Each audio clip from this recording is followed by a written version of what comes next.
Shalom, shalom, Israel. Hope we're having a fantastic morning or mid afternoon so far.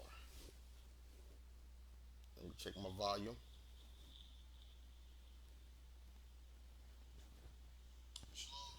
Okay, there we go. So we have good volume right there. Oh, this is our YouTube channel, RPK, Resurrection, Prophecy, and Kingdom. You can tell we have 40 subscribers. We're trying to get the subscribers up, so please, please, please share the video. Hit the bell. Hit the bell right there so you can get all updated videos that drop. And, it's a lot of information to get told up on this channel.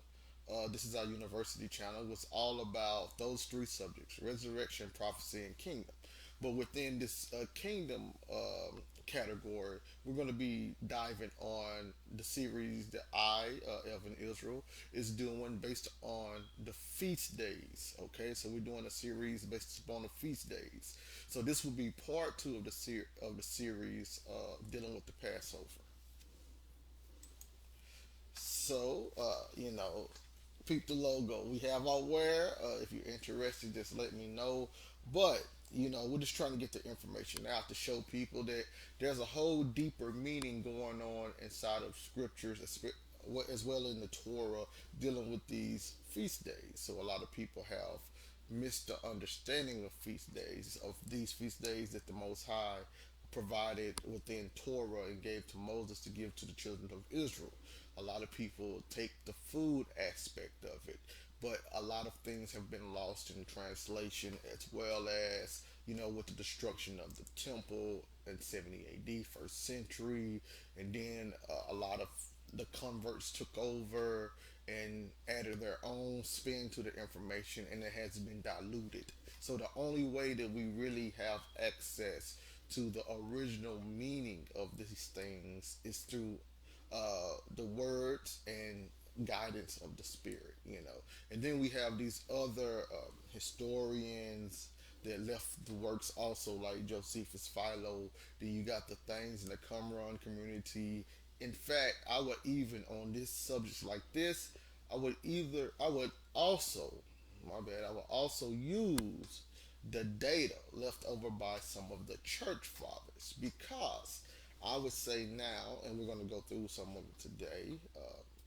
I would say that the church fathers, dealing with some of the ordinances and etc.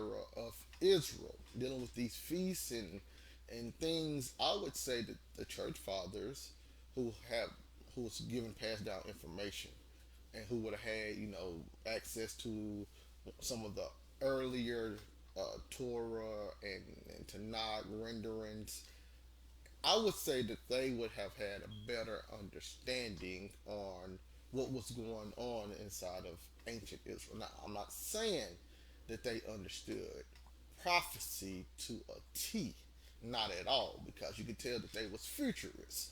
So they wasn't understanding the prophecy and how it was meant to be fulfilled to the Hebraic mindset. So I'm not gonna go with them dealing with prophecy, but dealing with like some of the things that was ancient to them, some of the things that dealt with the festivities and things that Israel went through, and it was handed down to the church fathers. I would say that they would have a better grasp on that information than I will, of course. So, dealing with things that was already accomplished by Israel, I would say yes, we can listen to the church fathers about that. But anything dealing with future prophecies, no, because they didn't understand it.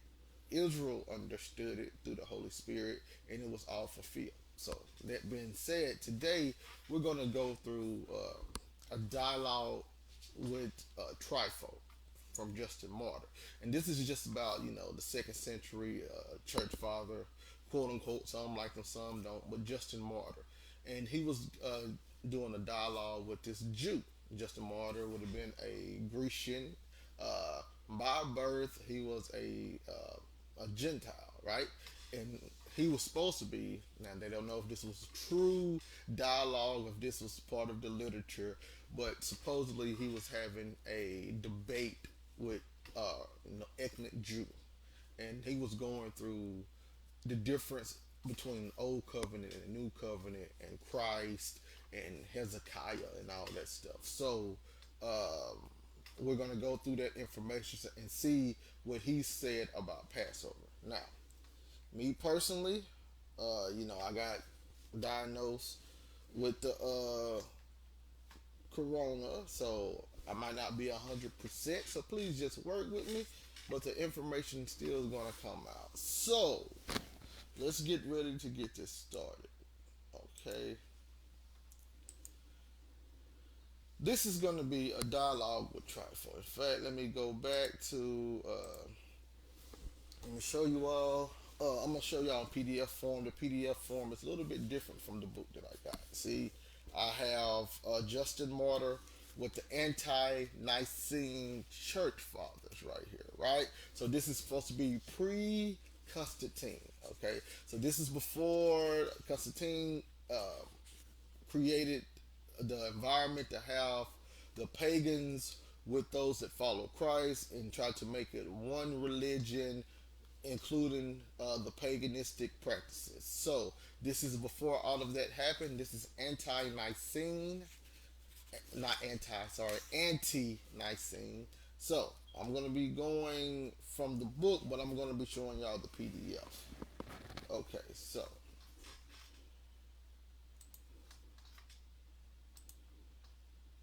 all right, so this deals with the Passover, right?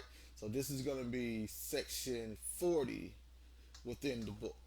So let me make sure we got audio. All right, so we got the audio. So now, uh,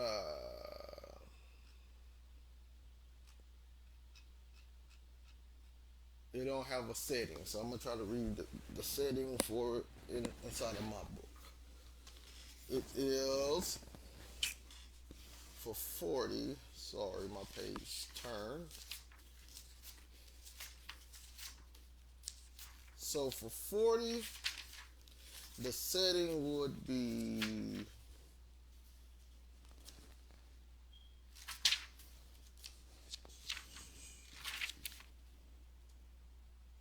he returns to the Mosaic laws and proves that they were figures of the things which pertain to Christ.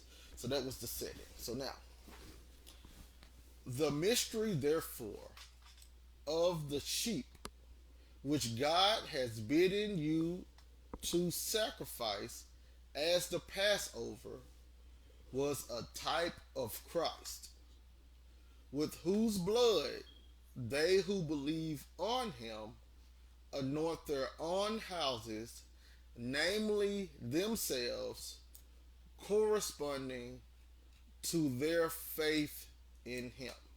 Okay, so we went through some of that in the first Passover lesson. So this is part two. But notice that as the new covenant was coming in, mankind was supposed to concentrate mainly on themselves, fixing themselves. They were going to be the temple, and then when they fixed themselves, they was going to take that information to their neighbors and etc. So it started inwardly first, and then outwardly, and etc. So now, for that the form in which God formed Adam became the house of the inbreathing that God gave, you can all perceive. And that also this commandment was given only for a season, I will now prove. So now he's saying that the things that was going on was only for a season. It was only for a specific time. Okay? Not a continuation, not thousands of years like my brothers and sisters are teaching, just a specific time. So let's keep reading. God does not allow the sheep of the Passover to be sacrificed at any other place than that on which his name has been called, knowing that there would come a time after Christ had suffered when even the place of Jerusalem would be handed over to your enemies and all offerings should completely cease to be. So now let's sorry, I didn't should have been had this correct. Let's try to get this straight, okay? What's going on here?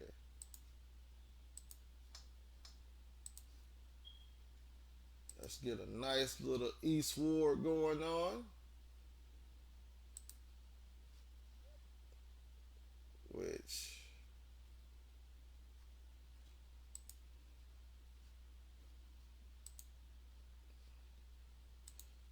move some things around now so we can get eastward how it's supposed to be. All right. So now we're just going to show you what he's talking about here. Once you go to Daniel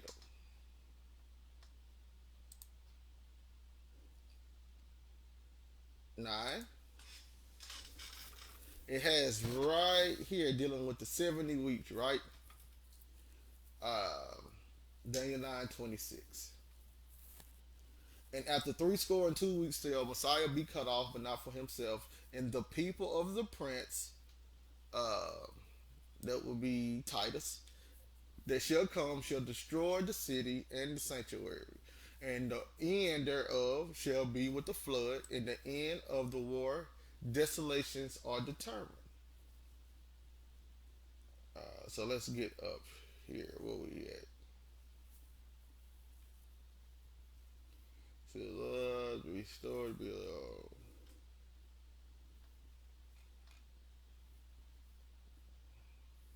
So we have right here 70 weeks are determined upon thy people and upon thy holy city to finish the transgressions and to make an end of sins and to make reconciliation for iniquity and to bring in everlasting righteousness and to seal up the vision and prophecy and to anoint the most holy, right? And then we have that determined. And if you go to Daniel 11, what's it at?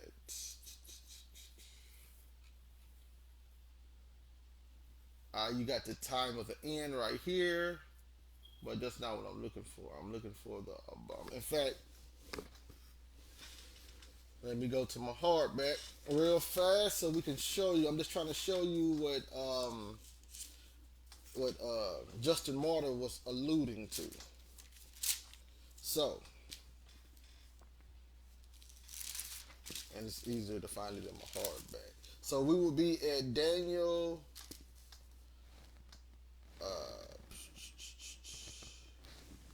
11. Let me find out what that. And 31. There we go. And arms shall stand in his part, and they shall pollute the sanctuary of strength, and shall take away the daily sacrifice, and they shall place the abomination that make desolate. So you got it right there, right?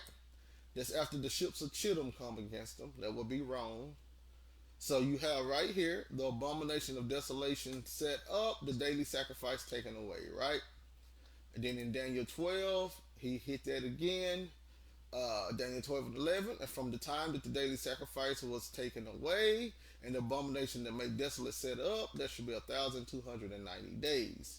So you have them taking away the daily sacrifices, right? And then this is what's going on in Matthew 24 when Christ is talking about destruction of the temple by the Roman army. He says, when you therefore see the abomination of desolation spoken of by Daniel the prophet, then let those which be in Judea flee to the mountains. So this is that time period of the war right here, right? So this is the time period in which the daily sacrifice is taken away, right there. Okay? And then you go to the counterpart, Luke 21, which is dealing with the army. He tells you, and when you see Jerusalem compassed with armies, then know that the desolation thereof is nigh. Then let those which are in Judea flee to the mountains. So this is the time period in which the abomination of desolation is set up and the daily sacrifice is taken away. This was a future prophecy by Christ about Jerusalem being destroyed by the Roman army. This happened like 40 years after Christ ascended into the heavenly realm. So this was a future prophecy for Jerusalem, not for us. You know, this is our history, but it was their future. Okay, so we have it right there. All right, so let's go back. Sorry about that.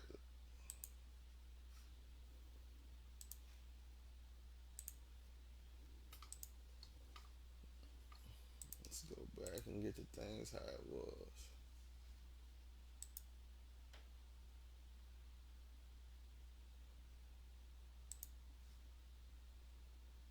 All right, so now God does not allow the sheep of the Passover to be sacrificed at any other place than that on which his name has been called, knowing that there would come a time after Christ had suffered when even the place of Jerusalem would be handed over to your enemies, and all offering should completely cease to be. And that sheep, which was commanded to be roasted whole, was a figure of the suffering of the cross, by which Christ was to suffer. For when the sheep is being roasted, it is roasted arranged in a fashion like the fashion of the cross. For one spit is pierced straight from the lower parts to the head, and one again at the back, to which also the paws of the sheep are fastened. So now, for all of my people that talk against Christ, so let's go here. All right, let me go here now. So now, for all my people that talk against Christ, right, and don't believe on the New Testament and all that stuff, did you have any idea that the Passover lamb was roasted in a pattern that fit the cross? And that roasting of the lamb and etc. represents the suffering of the lamb, right? The lamb's to be roasted, no parts left, the suffering of the lamb. But did you know that the lamb itself was supposed to be roasted on a pattern like the cross? You see, this whole story of the feast all are different aspects of Christ and his mission on earth. But did you know that? Are y'all doing that? I mean, because we say that the feast is over with. I mean, we know that, and then we can have here with the church fathers, they knew it too. But regardless, the point is what the feast is trying to explain. Did you guys know about the cross? So let's go back here and let's look at some of these words, right? So I'm going to say it again. And that sheep which was commanded to be roasted whole was a figure of the suffering of the cross, by which Christ was to suffer. For when the sheep is being roasted, it is roasted arranged in fashion like the fashion of the cross. For one spit is pierced straight from the lower parts to the head, and one again at the back, to which also the paws of the sheep are fastened. So now let's show you what this is talking about. Okay, so now let's define what spit is, what a spit is. Okay, a spit is a slender, pointed rod for holding meat over a fire. Once again, a spit is a slender, pointed rod for holding meat over a fire. So now, this is how Israel roasted the Passover lamb. So now, this is what it would look like. You see? Do you see the cross? Do you see the cross? Right? You got the lamb being roasted. You got the spit going through his back and connected. Right there. This is how they roasted the Passover lamb. So for the people who don't believe on the cross, this is literally, and then the legs are not broken, right?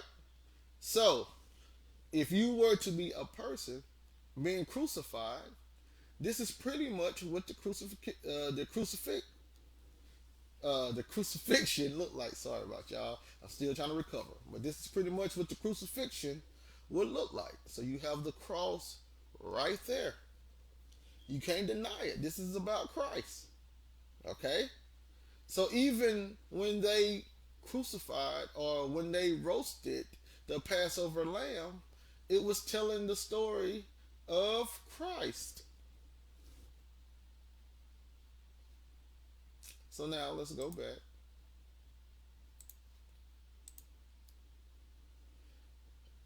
And the two goats at the fast that are commanded at the fast, which by God's command must alike, of which one became the scapegoat and the other an offering, were an announcement of the two advents of Christ. Of one advent in which the elders of your people and the priests laying their hands on him and putting him to death, sent him off as a scapegoat, and of his second advent, because in the same place of Jerusalem you will recognize him, who was dishonored by you. For he was an offering on behalf of all sinners who wish to repent and fast with the fast which Isaiah reckoned, such when they pluck asunder, that is to say, the knots of hard contracts, and keep the other points likewise, which are enumerated by him, as I have myself already related, which they do who believe on Jesus.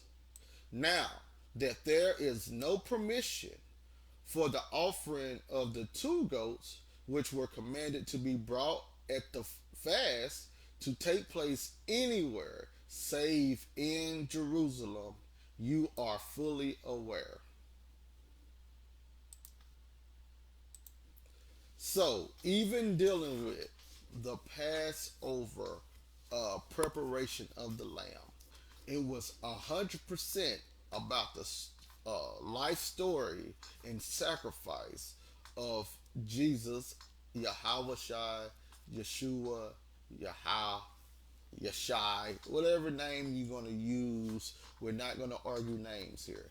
But the Messiah, okay? The Messiah, the Christos, the Messiah, the Christ. What's that? The Messiah, Mashak, whatever y'all want to call it.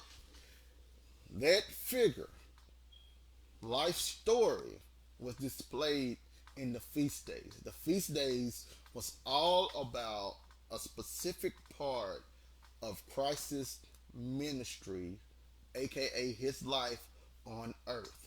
The feast days was never about the food. It was about the point of Christ's mission. Okay? So that's what's going on inside of the Passover in Scripture. So I was going to do just a short lesson on part 2 of my series about the feast days. So this shows you that the Passover here was literally, although the Passover dealing with the lamb, was literally prefiguring Christ and what he was going to suffer for the sins of his people. So, this is Elvin Israel. Once again, let me show y'all. That's how they roasted the Passover lamb and a cross. All about Christ. So, subscribe to the YouTube channel, RPK, Resurrection, Prophecy, and Kingdom, where we concentrate on those 3 subjects. And this is part 2 of my series dealing with the feast, but this is part 2 of the Passover. Thank you all for listening. Hope y'all have a wonderful day, and a hearty shalom to all of y'all.